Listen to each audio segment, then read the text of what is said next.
Hi, I'm Gary Null. I'd like to welcome you to our program. Well, once again, we're on the road. We're not in the studio. We're going to take a look at the aging process. We're dealing with many different ways of understanding how do we age, what are the diseases that are common with the way we age, and can we reverse all this? Can we get younger? If we're 50, can we actually in a year be 40 at a biochemical level? I think you'll be surprised by the answers, and pleasantly surprised. Let's go now out on the road and see who's doing important work for our benefit.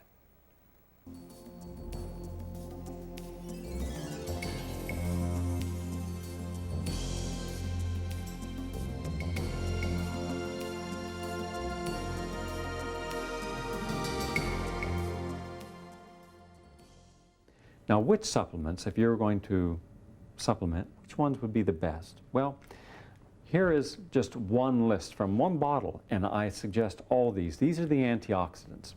You see, when you eat meat, when you have alcohol, when you're around any form of pollution, your body creates free radicals. Free radicals are what causes you to get skin wrinkles when you're out sitting in the sun. Free radicals are what cause your heart disease and your cancer and arthritis. So anything that can reduce the effect of free radicals is going to keep you healthier longer. Here are the nutrients. I'm going to give you the nutrients, and what I would suggest would be a range of use. For healthy people who know they're healthy, who've been tested and are healthy, there's one level of use. For those people processing illnesses, there's another level of use. Now, you have to go to a nutritionist. You have to go to someone really competent in nutrients, who have a background, who've got experience, and help them design you a program to meet your individual needs. But here's what you should be taking beyond your food. Citrus bioflavonoid complex. Now, by the way, if you were to have an orange here, and here's a plum. Now, this plum has bioflavonoid complex in it. Lemons, if you cut open the skin, all that nutrient inside, that's your bioflavonoids. Rutin is a good bioflavonoid. That's from buckwheat. Buckwheat's a good grain, by the way. It's not wheat. It's in the rhubarb family. Citrus bioflavonoids, if you're really healthy, I would say 300 milligrams. If you're not healthy, it could go up to 500 milligrams. Rutin, healthy, 25, unhealthy, 50. Blueberry extract. Now, you know, during the Second World War, the RAF used blueberry and blueberry extract to improve night vision. But blueberry extract's very, very powerful antioxidant, helps your immune system. You have red cabbage extract. There are cultures in the world that don't have much of a diet. Quite simply, they don't have a variety of food. And yet, those that eat a lot of cabbage tend to be healthier longer. And cabbage juice has powerful anti-cancer, anti-ulcer, let's say antibacterial elements in it. Now, red cabbage is even more powerful. And to eat cabbage, or to steam cabbage, or to juice cabbage. Juicing is very good. The red wine concentrate. It was about 3 years ago that a study came out, and it indicated that those people in France, in one particular area of France, who had a high cholesterol diet, lots of creams and cheeses and meats, did not suffer from a high level of coronary heart disease that you would anticipate, since we're told that cholesterol, heart disease go hand in hand. Well, it turns out the only thing they could determine was different to protect them was wine, specifically red wine. Well, I went one step further. I said it's not the wine, because alcohol does not protect you from heart disease or cancer. In fact, alcohol can destroy nutrients that help prevent cancer and heart disease. It has to be something in the wine. Well, it turns out that's correct. It was the bioflavonoids, the antioxidants in the red wine. Well, why not just take the grape from which wine is made? And sure enough, if you had grape skin, if you had grape seed, you can get an antioxidant made from both of those. And I would say for healthy people, 50 milligrams. For unhealthy people, well, you could go up to 200 milligrams.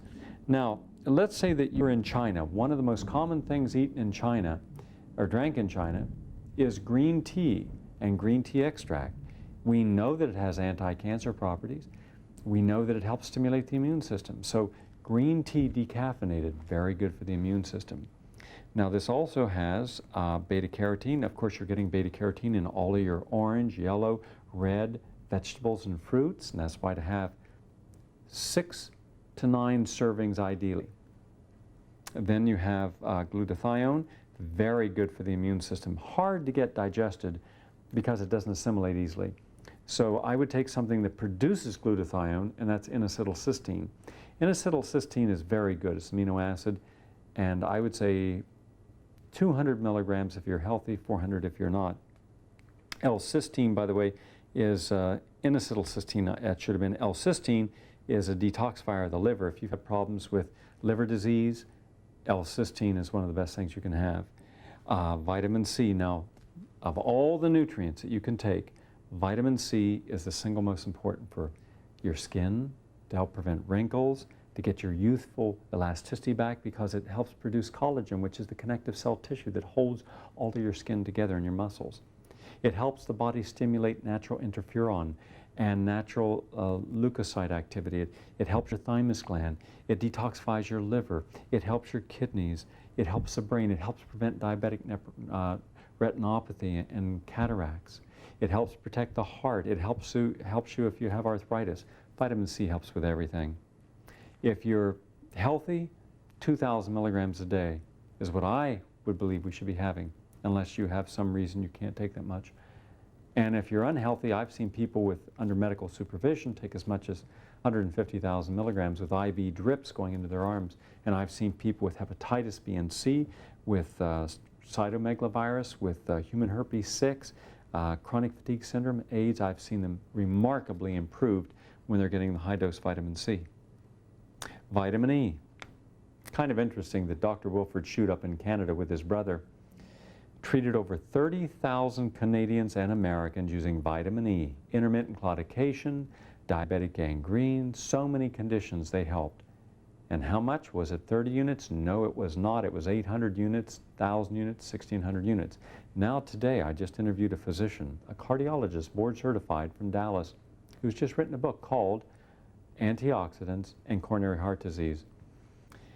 This doctor, and he's as straight line as you get, says that the literature is filled with studies supporting antioxidants and preventing disease, specifically heart disease. When you consider there's 500,000 Americans dying of heart disease each year, and it could be prevented just by taking these antioxidants, well then, why don't we take them? If you wait until your physician gives you permission to take them, and he's had no training in this, no knowledge, and probably isn't an example of health, you could be waiting until the ambulance comes. If you wait until society as a whole starts to take it, well, you're probably waiting another 5 years. But get ahead of the pack. Right now, these are the nutrients that you cannot get from your diet. And we've also discovered that the old yardstick for nutrition, the recommended daily allowance, the RDAs, are really an outmoded way to think about health and wellness. The RDAs are now thought to be more like the minimum wage. It's the minimal amount to prevent outright disease, and we're not interested in minimal health. We want optimal health. So we now know that the amount of nutrition for an optimal health and wellness program is far beyond the baseline that the government promotes as the RDA, or the recent change are now called the recommended daily values, but they're very substandard when it comes to wanting to be in a long-term healthy lifestyle.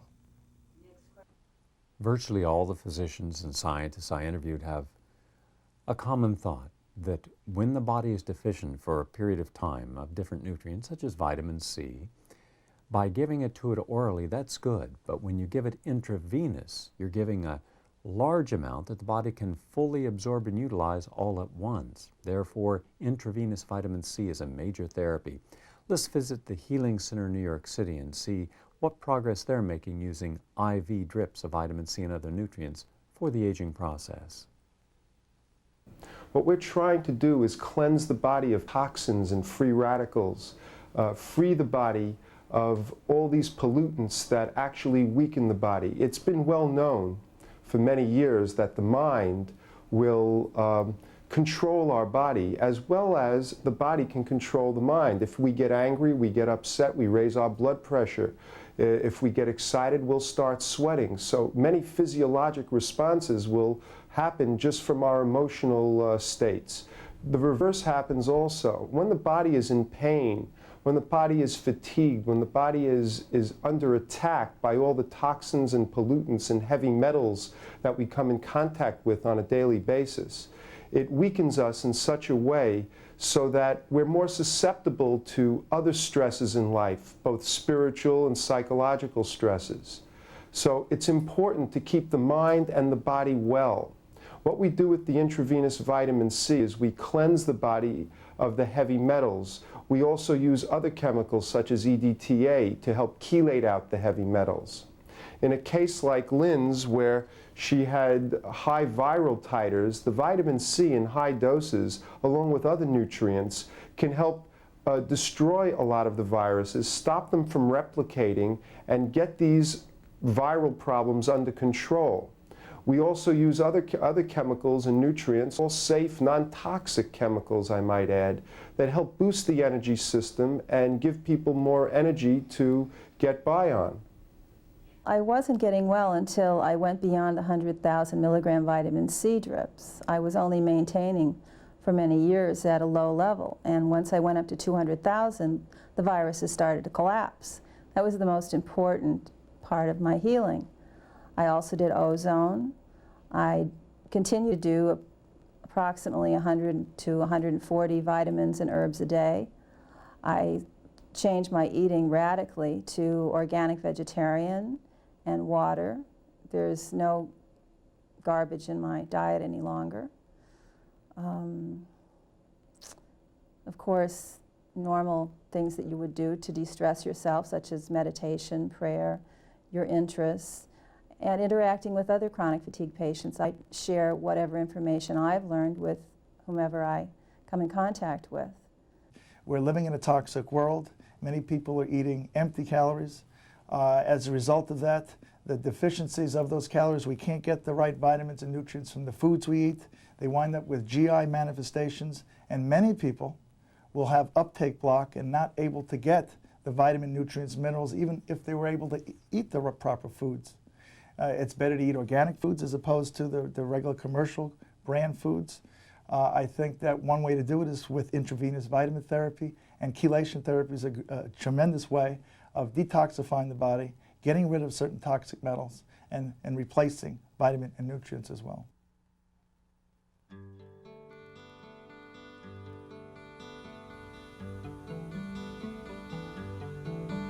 I guess if I could do anything, I'd like to be the manager of an old Wild West town. There's something romantic, there's something eternal. After all, we're a young country, and to us, 100 years old is old. I've been in Italy where I've eaten in restaurants that were 500 years old, but this will do. I like to travel the Old West, go to Santa Fe and Albuquerque and Tucson and Phoenix and Texas. When I travel around, I study what people eat, and I also study their lifestyle and their habits. I like to see if people in the city are living longer or shorter than they do in the suburbs or the country. And I found rather consistently that people who live in the rural areas in the country, generally speaking, have a longer life. For millions of years, we have been ingesting fresh fruits and vegetables and getting these phytochemicals and phytonutrients into our system so that the immune system of nature helps to protect our immune system and helps to protect us. It's just in the last 100 years or so that we've gotten into factory farming and processed food so that we're not getting these important phytochemicals in our diet. And I really think that one of the most important yardsticks of health is how many of these plant-based phytochemicals we get into our system on a regular basis. And this translates into how many fresh fruits and fresh vegetables do you eat on a regular basis. For about the last 50 years, we've been eating the basic 4 food group as our general nutrition.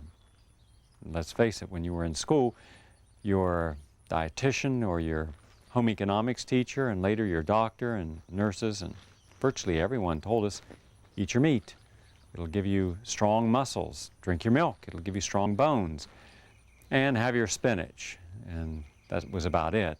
Occasionally fruits in season, and And pretty much that's what Americans ate, along with a lot of convenience foods, because from the 1950s on, we thought that we were prosperous if we could afford meat. So the average American thought, well, if I can afford to give my family a 2-inch serving of beef, then that shows that we have arrived, that we're doing all right. And also, if people could buy convenience foods, we didn't want people in the kitchen anymore. We wanted them in front of the television. We wanted them watching ads to buy other things they really didn't need. We became a very consumer-oriented society. Unfortunately, many of the lessons that have been learned in the 1930s about conserving our resources, being more frugal and austere, were lost. So we ate the meat. We didn't eat it once a day, we ate it 3 times a day as we do today. We have bacon or sausage for breakfast with eggs and milk.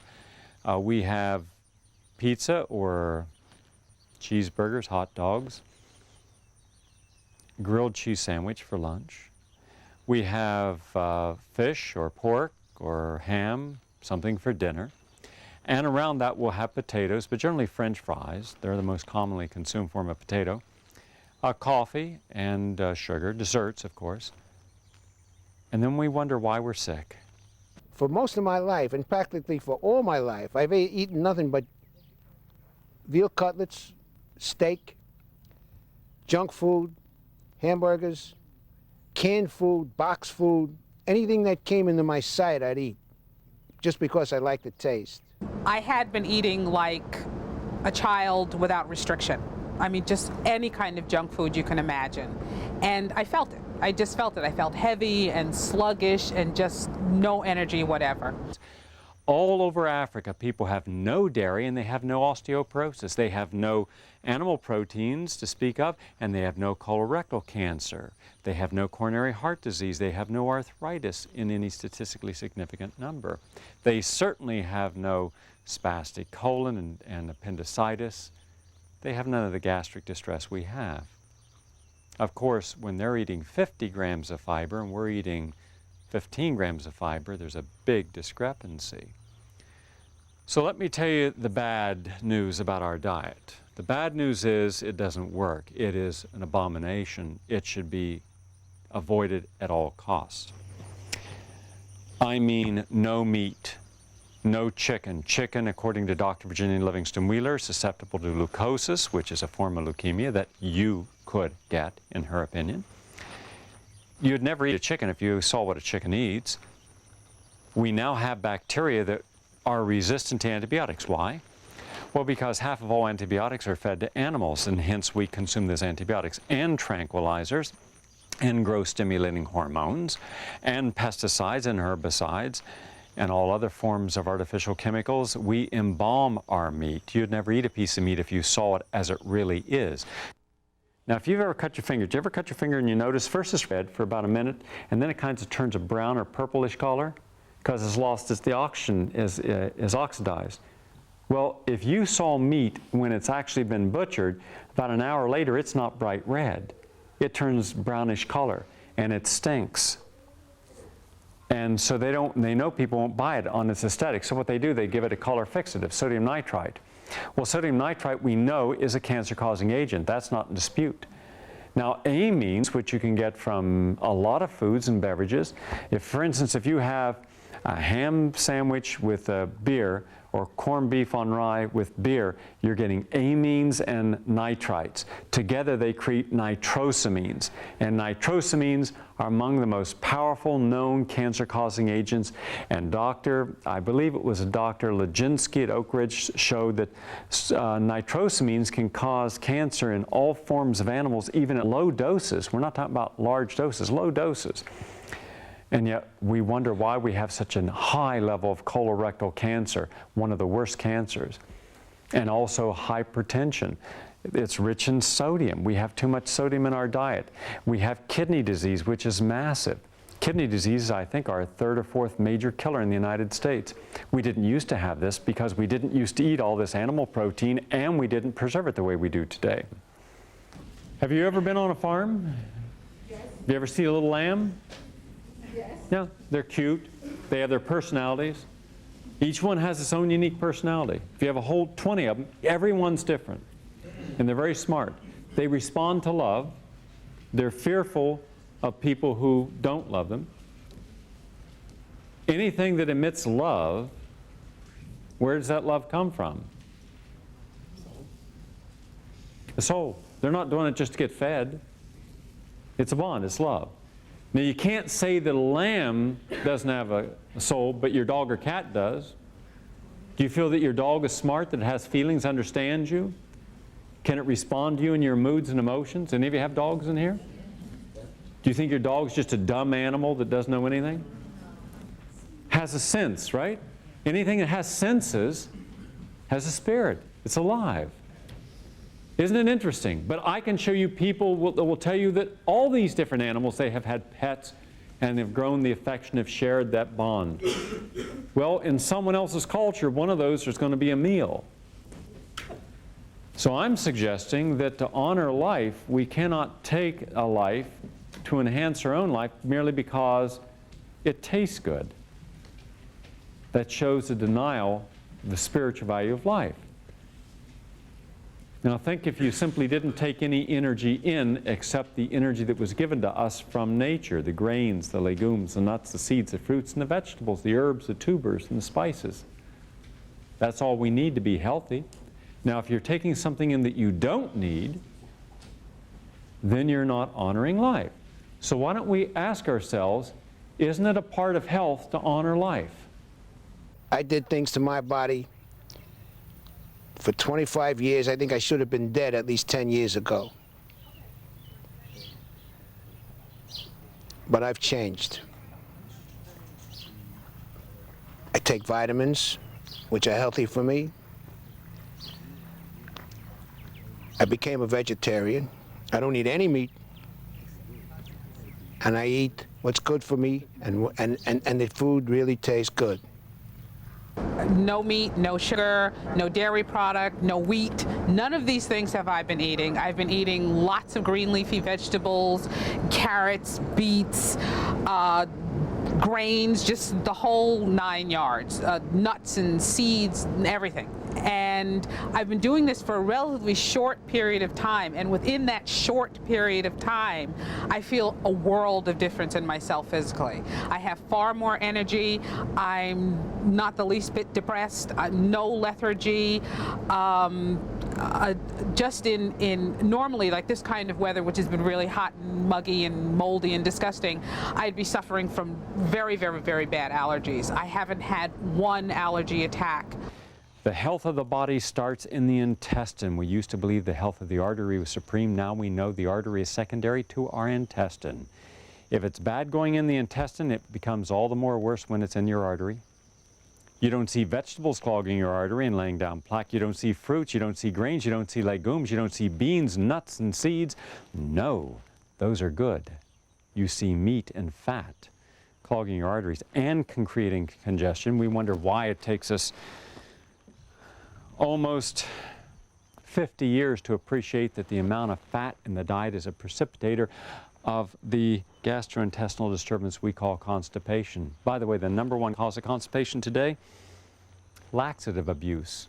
We get so used to using a laxative, it takes the place of normal peristalsis, the wave-like rhythmic movement that forces food through the intestine. Now you look at other cultures, they don't have all the animal fats, they don't have all the saturated fats we do. They have fats, in fact, frequently they have more fats, but the Italians have monofats and olive oil and linseed oil and almond oil and walnut oil. Good oils rich in the essential fatty acids, the omega-3, the omega-6 fatty acids, which keeps our arteries clean and keeps our heart strong and keeps our joints flexible and keeps the synovial fluid moving. People say, well, you know, there's really no difference between the oil in the supermarket and the oil in the health food store. Why should I pay more? And, you know, it might look the same, but it isn't the same because what you want to purchase is a mechanically a mechanically pressed oil as opposed to a solvent extracted oil, which means that the seeds are mechanically pressing out the oil or the olives, as opposed to a solvent, a petroleum-based solvent being added, and that, you know, and a chemical process happening there, because then you're going to have petroleum-based products in your oil, and I'm sure that you don't wish to consume those. In Italy and the Mediterranean area, you see people with magnificent skin. I mean, beautiful skin, soft and supple, and this is because of the oils in the diet. We call it the Mediterranean diet. What's the Mediterranean diet? The Mediterranean diet is a lot of grains and beans. They use a lot of white beans, garlic, onions, herbs, and fresh food. They grow a lot of it organically. They have wine, but their wine's rich in bioflavonoids and the essential nutrients. So it helps protect their heart. You see, they're taking in things that protect their heart and their skin and clearing their arteries. And by the way, Dr. Dean Ornish proved that a vegetarian diet, even with people with heart disease, could help clear those arteries, de-occlude them. But my study in a reversing aging process group found that we could lower cholesterol, lower triglycerides, lower blood pressure, lower body percentage of body fat, enhance digestion, shorten the transit time by almost half, removing constipation, getting better sleep habits, less sleep, frequently by 2 hours a night, more energy. Well, that's reversing that aging process, and diet's crucial to that. So you eliminate the saturated fats. They're bad. They contaminate, they pollute the excess protein we can't store in our body. So what to do? It creates toxicity in the liver and creates toxicity in the kidneys, and it creates a urea byproduct, and we feel sluggish, and it creates edema and dehydration. No, we don't need any animal proteins to be healthy. In fact, most cultures that live long and healthy lives have little or no animal proteins. And dairy, do you ever notice how much mucus dairy creates? You wake up in the morning, your eyes are puffy, you're clearing your throat, you've got congestion in the lungs, you've got flatulence, you've got distension and arthritis. I've seen brain fatigue from dairy in all of its forms. And it's an animal protein, and it's got saturated fats, and it can raise cholesterol levels. Now, we've got a choice. We either believe the scientists for hire by these special interest groups that make $100 billion a year between dairy and sugars and processed foods and meat, and we believe them to protect their $100 billion a year economic impact upon us, or we believe cause and effect. We believe our body. When we eat right and we eat vegetarian, we feel better, our elimination is better, our skin is better, even our hair grows thicker. We are finding that the data from this group, even though we did not select people to come in for cholesterol problems, and although we did the whole total assault on a lifestyle without focusing on cholesterol at all, we are having data that is superior to any prior drug study, whereby the prior drug studies have whatever changes they have of LDL. So we're right now ahead of every prior drug study that we found in the literature. We're still searching. But that, to me, is extremely important. A very, very good idea because, first of all, the drugs are expensive. Second, they give you side effects. Third, we don't know long-term problems that may arise. And fourth, this is stupid to have an American system that use drugs for everything. Well, that wraps up part 2 of our program. Hope you enjoyed it. Next week, part 3, continuing with our saga on reversing the aging process naturally. I'm Gary Knoll. Thank you very much for watching.